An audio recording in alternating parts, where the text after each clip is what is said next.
July 2021 portfolio recommendations. I want to first start with for beginners. I've bumped into a lot of people recently, sort of no coiners, newbies who want to know what to do. This is advice for them. A lot of you watching the channel, you're experts. This will be quick, but also this might be good advice for you when people come up to you and ask for you advice. You know, we can sometimes, the advice for an expert and someone who's really watching this stuff is very different from advice for a beginner who just wants to put some money in and they're not going to look at it.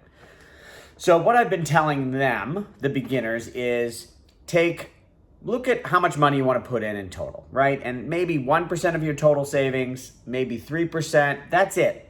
And you tell them, you know what, if you take 1% and I'm wrong and, you know, your Ethereum doesn't go anywhere, it's 1% dead money, big deal, right? But if I'm right, that 1% in a few years, maybe less than 3 years, becomes 10% of your portfolio. So that you don't have to put in a lot. The key is to put in some, right? And so do that. So then you figure out how much you want to put in.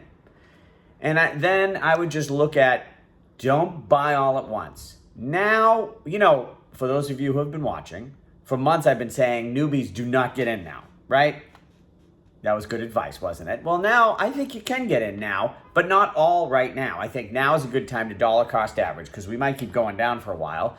But this is when it's like, okay to get in. We're 60% off the highs. It's not stupid. This is, you know what I mean? So I tell people if you want to put in $1,000, then I say, you know, set up your Coinbase or Gemini account. Good thing to have anyways. And if you want to put in $1,000, just buy $100 of Ethereum. Not Ethereum Classic, Ethereum. Then watch it every 30 days. Within every 30 days, you know, not exact, it goes down more, another 100 or 200. If it goes down a lot, put in 200 or 300 and keep doing that sort of once a month until your full 1,000 or your full 1% or 2% of your savings, whatever that number is, until that's fully deployed over what would be 3 to 6 months. And then just hold the Ethereum. There's so many other coins out there and some of them will be awesome. But like, you know, now we'll get into the more advanced crypto portfolio where, you know, I've been talking about Uniswap. I love it, but I watch that thing every day. I love Uniswap. I might not love it 2 months from now. So for a beginner, that's too much to have them have to watch that, right? So for the more advanced crypto investors, let's talk about that. So first I'm going to talk about your crypto portfolio, then we'll talk about overall portfolio, okay? And caveats here. Number one, a lot of things depend on your tax jurisdiction. When I talk about selling or trading and making changes, it depends what your tax rate is on doing those things, okay? And the other is your situation. Everybody's situation is different. How old are you? How much savings, you know, do you have income? And there was one other warning. Oh, and this is I base this on my own, I can't help but be influenced by my own life. So this advice makes sense to me. And then some of you out there, and I'm not thinking about it, if you put something in comments. And by the way, you can put in the comments what your portfolio is. And if you want feedback from me, I like doing that. But you may have a different situation that if I talk to you, I go, oh yeah, you know what, for you, that's a better portfolio than what I'm talking about because I don't know your situation. So use me as a point of reference. Don't just copy me. But anyways, I still love Ethereum. I got here, I'm saying 70 to 80% in ETH. I love it because, first of all, it just looks great here for the next, you know, they've got 2 big forks coming up. The one next month with where they're going to start burning Ethereum on transaction fees and a lot of improvements to the gas fees. And gas prices have come way down recently because of they made some changes or people invented a way.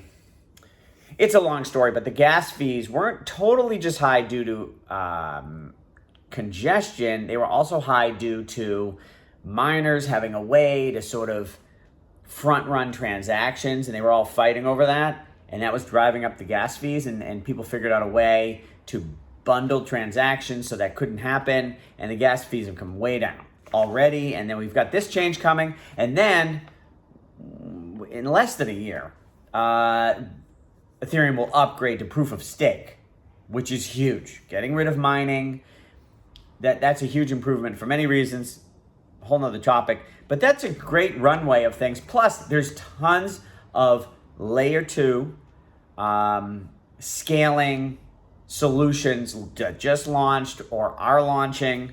Uniswap, I think it's the biggest app on Ethereum, launching on optimistic rollups, meaning their transaction fees come way down on that, and speed goes up. A lot of great things launching. So Ethereum looks great. The issuance rate of Ethereum when they implement proof of stake will be lower than Bitcoin's issuance rate. I just think Ethereum's got a long way to run. Now, will it be the #1 gaining token? I don't know. I'm sure there'll be some things that beat it. But what I do like is that we used to say, with crypto, it'll either go to 0 or it's going to go really high and you bet accordingly. At this point, Ethereum's not going to 0. I think your worst case scenario is you got dead money, right? You put your money in, it doesn't go up for like a couple years, or it's flat, it goes down a little. Okay, so nothing happened. I think that's the worst case scenario, not 0 anymore.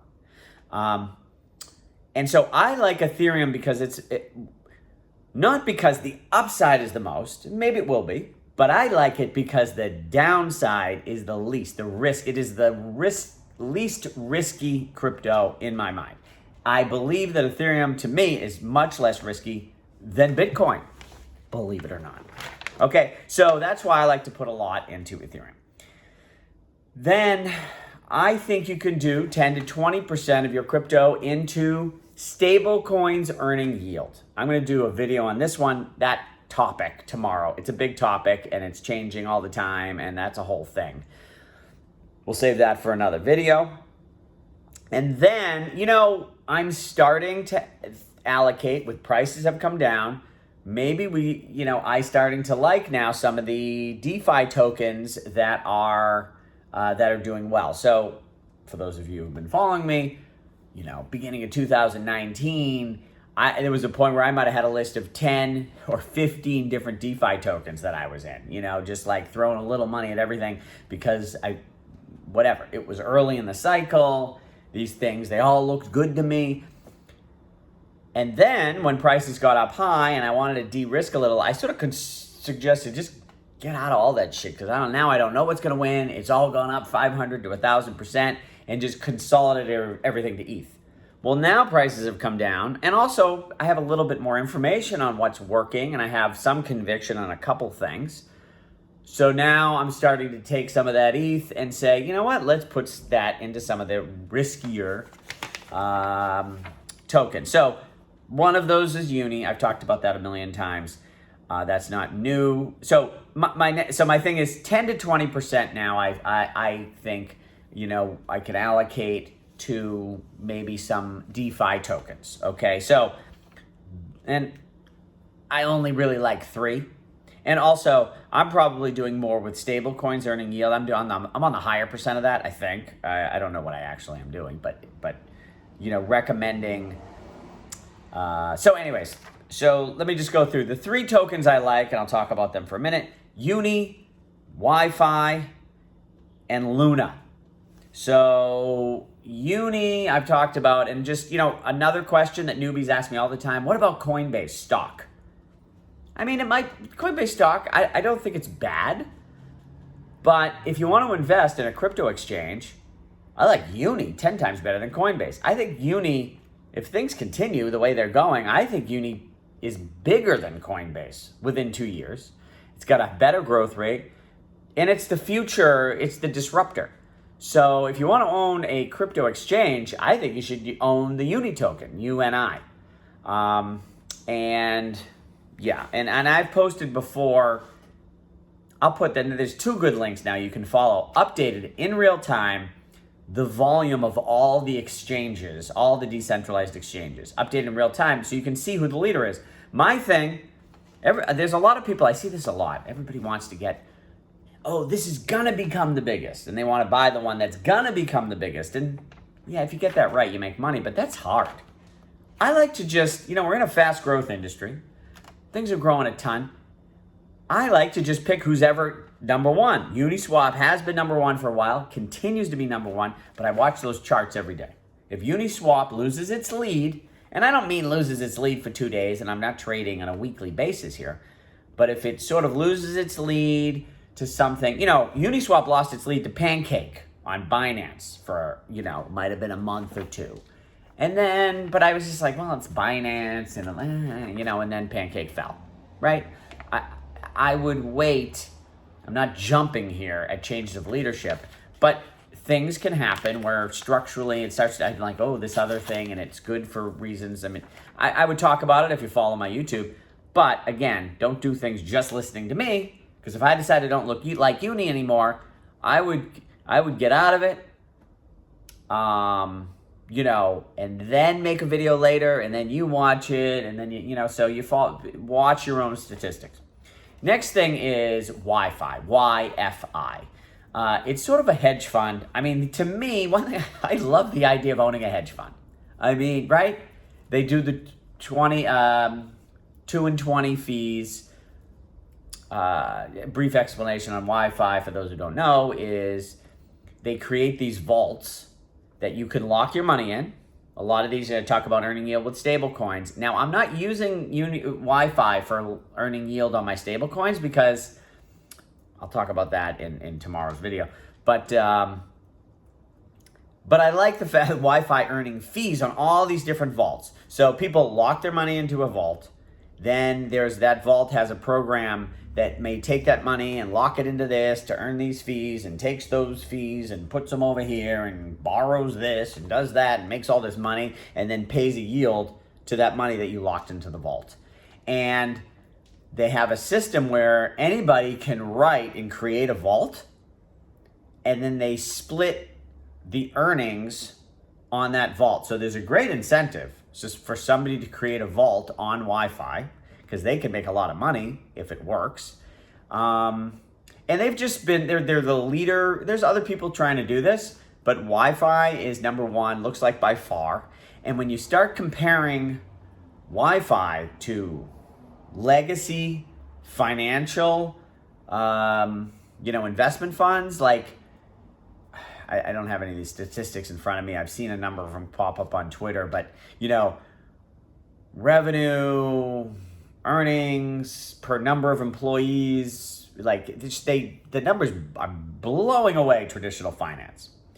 The one negative, I don't even know if it's a negative, but it just makes me not sure the price of Wi-Fi is going to go up anytime soon. So with their earnings, they earn fees from the vaults, and they use that money to buy back the Wi-Fi stock. I don't know if they buy and burn it or they just put it in a treasury. Not sure, actually. Just realized I don't know that. I want to look that up. Or if someone knows, post below. Post in a comment. And one thing I've sort of come to believe, and Chris Berniski wrote a good paper. No, he didn't write the paper. He tweeted it. There's something about how, these buy and burn, when you have value, paying dividends tends to drive the value of a token up more than just burning burning the token itself, right? So in other words, you own a token, you receive a dividend payment, especially if you received a dividend in a dollar token or dividend in Ethereum, that creates more price appreciation in your token than if you own a token and some of the other tokens of that same, in other words, I own Wi-Fi, and some of the other Wi-Fi is being burned or taken out of circulation. That tends to not drive up the price of my Wi-Fi that I'm holding. You know what I'm saying? In other words, the Wi-Fi that I'm holding, if that was receiving dividends, I would expect it to do better than this model that they have of burning. But in the long run, it's probably fine. And again, I'm a long-term guy. I don't care, and I'll wait. And eventually, what's the Warren Buffett saying? In the short term, a market is a voting mechanism. In the long term, it's a weighing, scales mechanism, right? So Eventually, if it's got good value, it'll be fine. And another concern, the reason I've been waiting for YFI for a long time is I was worried when the market crashes and are a lot of things going to start breaking. They got all these different vaults that are like, so I don't want to put my money in any of these vaults because I'm like, what is it and how does it work and how long has it been there? And it's just I'm very scared of ever losing money, right? So I don't, and then also to Wi-Fi, I was like, well, what if there's a big crash and then everything starts blowing up? Well, I'm just saying, not saying we had the biggest crash ever, but there's been quite a bit of volatility. We're down a lot and there's been no problems, like zero. So, and as opposed to my concern with being in a vault and then that one vault has a problem, you got a problem, right? Now you can also buy insurance on when you lock it in a vault, and I don't want to get involved in all of that. But owning Wi-Fi, if one vault has a problem, I don't know that that's really even destructive to Wi-Fi overall. So, and looking at the chart, Wi-Fi against Ethereum has come way down. So I like it, and to me, I could start accumulating that for a long-term hold. And then we've got Luna. So Terra Luna is a new blockchain. Yes, I am buying something that is not on Ethereum. I should say I haven't even gotten it. I have to research this, and this is very new to my research. I've been reading about it. I like everything I read about it. It looks great. But I haven't actually even used it and figured it out yet. And then the next step of my study would be to actually move a little bit of money there, and get involved. And they have a stable coin, which again, I'll talk about in my video tomorrow. That looks really good. But the Luna token looks good. I don't even know how to buy it. I don't know how to do it. I haven't gotten there yet. If anyone's got any good beginner tutorials, I understand the system. I just need to figure out, I gotta get a different wallet and go to a different, I have no clue how to make that happen. So, but the point I'm mentioning here is this is very early in my study. I am mentioning it because I like it. And I think it's gonna go there, but I may start digging and then decide I hate it, right? So just don't get too excited by my excitement, because who knows. Okay, so that's it for me, crypto. That's all I'm holding. And again, Bitcoin, you can hold a little Bitcoin, especially if the market keeps going down. I just don't. Occasionally, I have some Bitcoin and it's fine. Like, I don't know. I just don't like Bitcoin, to be honest with you. I don't like it for a number of reasons. And as far as risk goes, if Bitcoin goes up a lot, Ethereum will go up a lot. And I still think Ethereum goes up more than Bitcoin. And if the market goes to hell, to be honest with you, I like holding Ethereum because long term, I think it's better. I'm worried if there's a long bear market that by the time it starts going up again, everyone's going to figure out all the problems with Bitcoin. And then it's not going to recover. So I don't think I'm missing anything. I see very little chance that Bitcoin moons and Ethereum does not. Now, maybe, whatever, it goes up a few percent higher, in which case, whatever, I don't care. But there's not going to be a scenario where Bitcoin way outperforms Ethereum. And I do see this scenario, which has been happening, where Ethereum has been since I made this change in January of 2020. Check my video, called the low on it. Ethereum continues to outperform. So anyways, now, moving to your overall portfolio, what about your non-crypto holdings? So the first thing is, how much crypto versus how much fiat world savings do you have? And so to newbies, I always say 1% to 3% at this point, right? If you're brand new, no coiner. Now, if you've been in it for a while, you can have more. And there's two types of more. One is putting new money in. The other is it's gone up so much that it's a bigger percent of your portfolio. Like, honestly, I've been in this thing since 2015, I have a big percent of my net worth now is in crypto, right? And remember, part of that crypto is stablecoins, so it's not all risk assets. And that's another thing. Where's that in my notes? Okay, we'll get to that, I guess, in a minute. Or maybe I should just skip to it. Is your cash. Well, anyways, if you've made a lot of money in crypto, I mean, I think you can have 50% of your net worth in crypto land and 50% in fiat land, right? Now, keep in mind, at any point, there could be a government attack. There could be some major issues that sort of breaks that bridge. Because right now, I can easily, if I need money, take stuff from crypto, send it to Coinbase, sell for dollars, send it to Bank of America, I can spend it. But that could suddenly become difficult. So don't trust that that bridge will always be safe and easy. So you need to think about that. Same thing with your cash. So overall cash, how much cash do you hold? Now, one thing I noticed, I'm so influenced by my own life. And one of the biggest things I think that affects your portfolio is, what are you doing with a house? Are you renting? Do you own a home? Are you going to own a home? You planning to buy? Or how old are you? If you're 24, and even if you're not planning to buy a house, you might be planning to buy a house. Like, you don't even know it, right? I've said this before. You meet some beautiful girl, everything's wonderful, she wants you to buy a home, all of a sudden you want to buy a home, right? So, where was I? Okay, so I last year I was always saying, 40, 50% cash. Now, granted, my portfolio was different. It was all far out on the risk curve stuff, right? Because prices were really low. So I had really, Ethereum and Tesla, and then a lot of cash. But part of it was I was renting and I wanted to buy a house. And I can't get a loan because I have no income. So I was saving up. And now I see myself saying, you could have 10 to 20% cash. And then I'm like, is the world really different than it was last year? I mean, it is a little bit, but I think I'm just being influenced by my own life. Because now I put all that cash into a house, so I have less cash. And I don't want to have as much cash because I'm not going to, I don't need, when I was thinking I may buy a house for a few $1 million, I better have some cash, right? But now, what do I need a ton of cash for? I've got enough cash for like 3 years of spending, right? Which, I live a simple life. It's not, it's money, but it's not as much as buying a house. How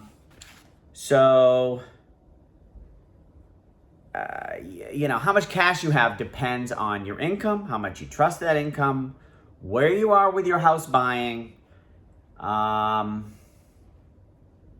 whatever. So, you should have at least 10 to 20% in cash so that you have money to deploy, and if the market crashes, you're not crying. I think you need that.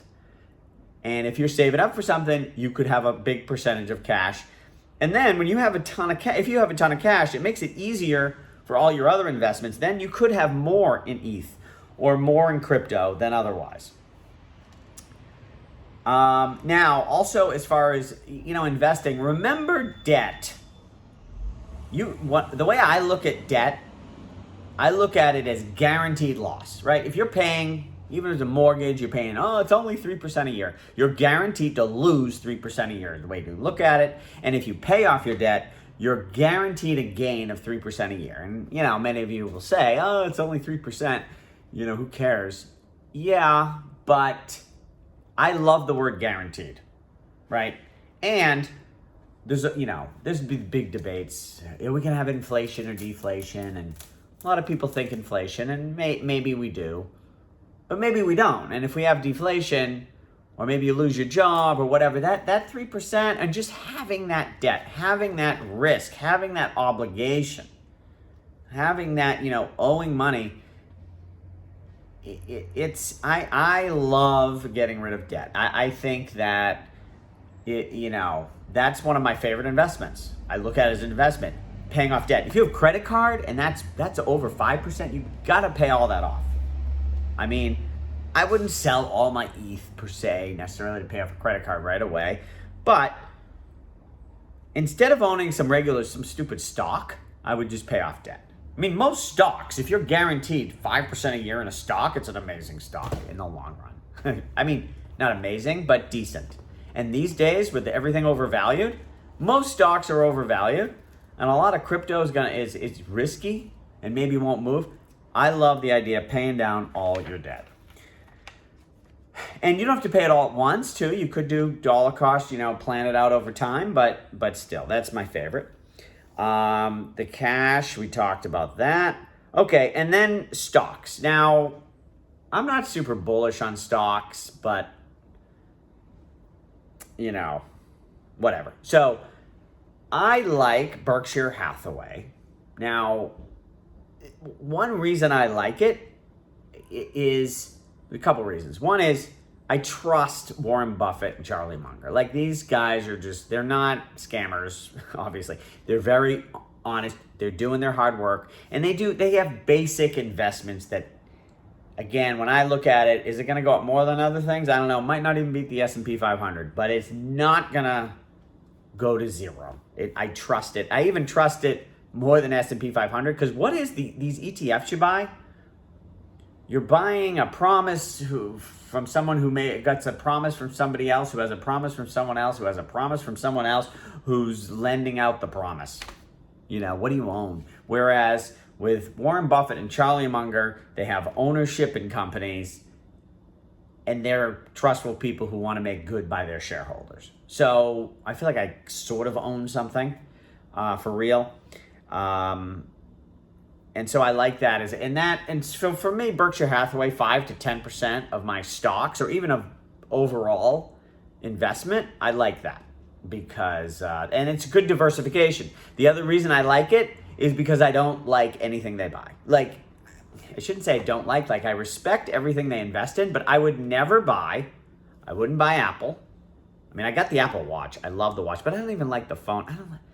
I would never buy Apple. I would never buy, they got a bunch of oil companies, I'd never buy that. They've got a bunch of fiat banks, I would never buy that. But they're probably doing so it's a good diversification for me. So I like that. Now, Tesla, TSLA, ARKG, those two. So ARKG, that's ARK Investments Genomics Fund. Now, I've had these for a while, they've gone up a ton. I mean, Tesla's gone up a ridiculous amount. The Genomics Fund is up a lot, not as crazy as Tesla. But if we're going to have inflation, or if interest rates are going to go higher, or if it's risk off, if in my video I talked about yesterday, if this bear market that we're seeing in crypto is not just some short-term thing, but is actually a liquidity issue, these two get killed. So now my Tesla, fortunately, almost all my Tesla was in my IRA, tax-free account. So, I sold most of it off. And when I sold it off, it wasn't too, I don't have no tax implication on that. And I wanted to be diversified. I've got plenty of risk and chance to get rich with my crypto. And I feel like I feel like these things have made gains. And I'm not sure. I love long-term. So I still have some Tesla. I still have some. In genomics, I like even more just because it hasn't gone up so much and it's not, But I don't want to have as big of an allocation to those because there's a chance they could go down a lot. So I still hold them, but it's not like it was 2 years ago when it was like, I don't remember what percent I was allocating to those, but it was a lot bigger. So now it's like, I think I got 1% of net worth in like most of these stocks, 1 or 2% tops. Now, Berkshire Hathaway, like I said, that's a 5 to 10 for me. But these other ones, now Tesla, ARKG. I mean, Tesla used to be, when it was, split adjusted, I don't know, like $25, 10% of my portfolio. ARKG, I don't know, it was like 5%, maybe more. I think it was around 5. Again, now these have come down to 1 and 2 for me. Well, they've also come down because the ETH has gone up so much. Portfolio got bigger, which shrunk its percent. Because I didn't sell that much ARKG. Anyways, then I like the idea of diversifying internationally a little bit. And now, we're getting into things here where I don't feel like I'm a super expert or have some sort of knowledge advantage at all. I feel like with Ethereum, I have a knowledge advantage. I know shit that I know other people don't know. I'm very confident about that.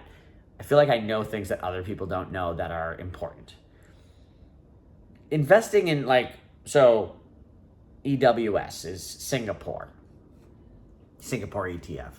I don't know, I like Singapore. Singapore looks like a great country. And this ETF, I don't know anything anybody else doesn't know about this, and I know a lot less than a lot of people. So if you followed me with crypto and it looks like I can see around corners sometimes, I can. Making stock recommendations, I'm not your genius, okay? I'm giving you ideas of what I'm doing, and it might whatever, but don't give me the same credit with stocks as you do with crypto. Okay, I'm not an expert, especially now when we're getting into international. I don't know about that. I'm throwing darts here. Okay, so EWS is a Singapore ETF. EPI is an India ETF. There were like 7 Indian ETFs. I looked at all of them, did a little bit of research. I don't know. EPI looked better than the others. So I'm like, okay. And again, 1% of my portfolio. ITOCHY. This is a trading conglomerate in Japan. Warren Buffett likes it and Lynn Alden likes it. And, it's got some decent valuation. So that's good enough for me. I barely know what it is. Okay, so again, don't just think I know what I'm talking about, please. And then AB